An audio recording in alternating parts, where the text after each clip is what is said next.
It's Sunday morning and I don't have a church job anymore, so I'm able to sit here in front of my computer and work.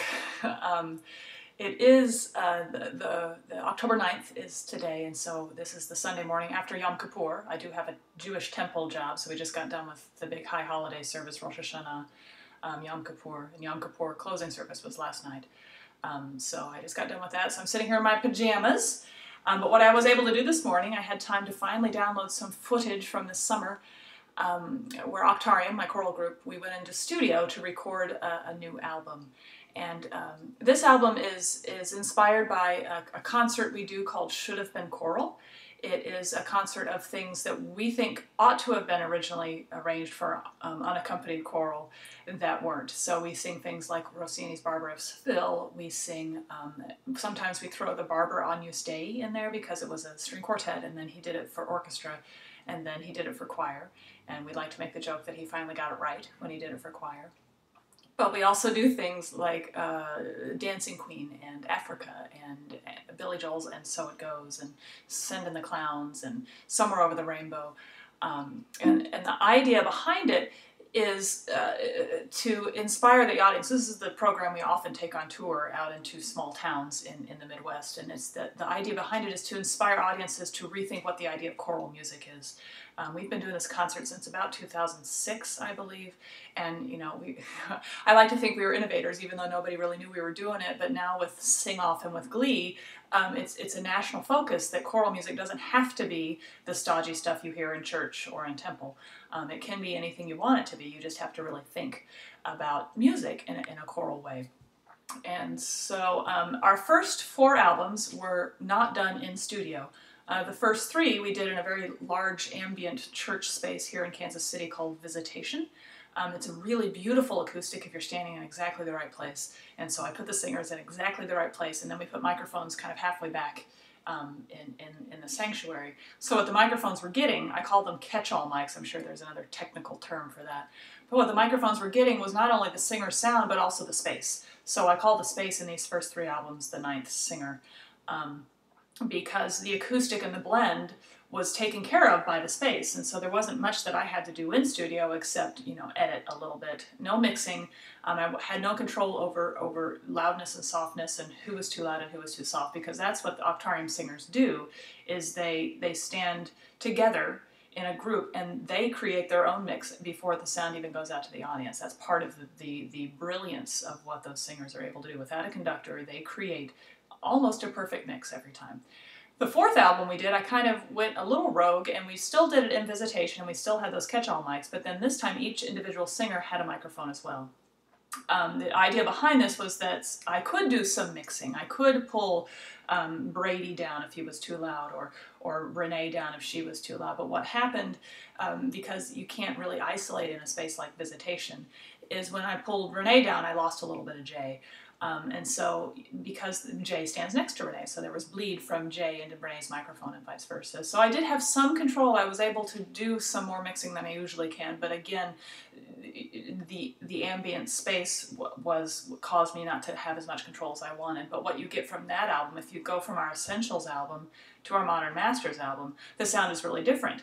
And it takes a while to get used to. Modern Masters is a little more in your face, it's a little closer, it's a little more bare, it's a little more naked. It scared the singers to death when they first heard cuts from it, because Essentials kind of sounds like we're behind this velvet curtain and everything's perfect and beautiful, which is what most choral albums sound like. Modern Masters, because it was all living composers in modern music, Modern Masters, I called composers and said, what do you want us to sing?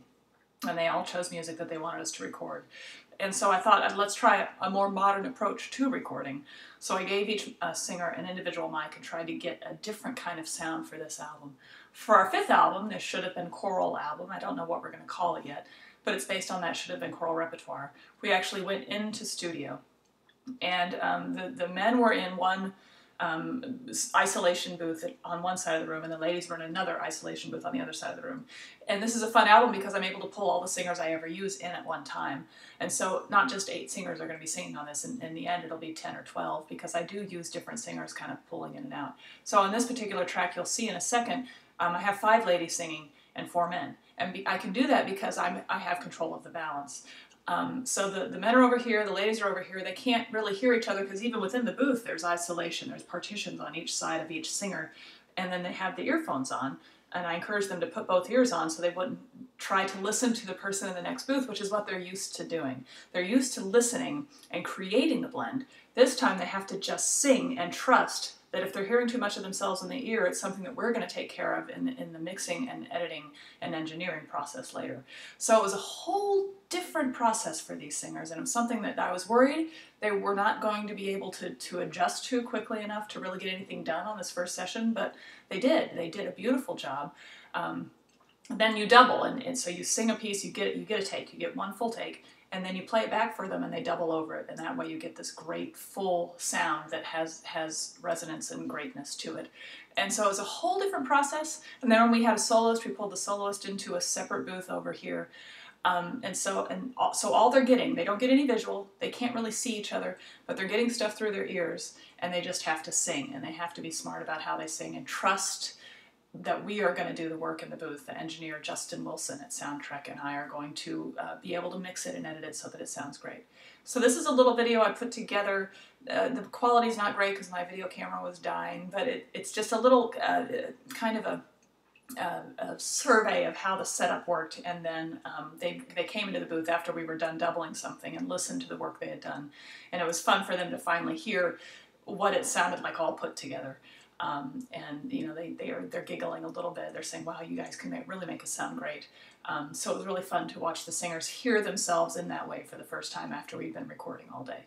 So this is our new process, our new recording, and choirs don't often get to record like this. Smaller vocal ensembles like mine can, but usually these vocal ensembles don't do studio recordings like this. But for the pop repertoire, it kind of screamed for this treatment, and since Glee and Sing Off and everything is so popular right now, I thought we really need to get this on CD. I guess you don't call it CD anymore, a new album. We need to get this on an album. And so we'll be working on this. It'll be released in 2012 sometime. I'm not giving an exact date because I'm not quite sure when. But be looking forward to it. And when we go back into studio, I have a new video camera now, so I'll get some better footage when we're back in studio. Have a great week.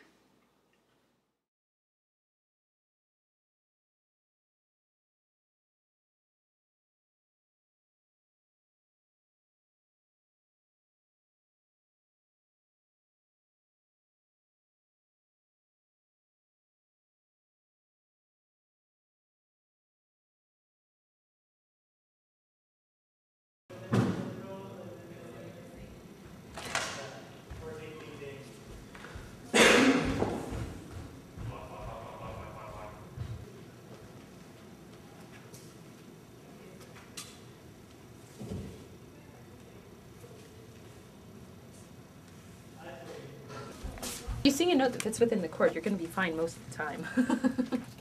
Doing what? Just getting some, you know, this is what we do. It is really present. Sorry. I'm sorry.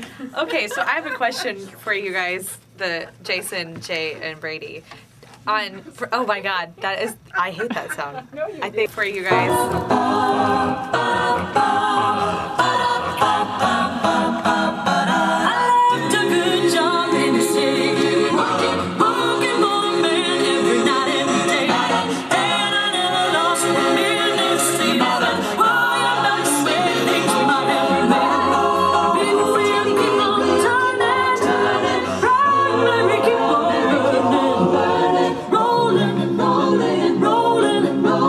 Rolling on the river, yeah, rolling.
one.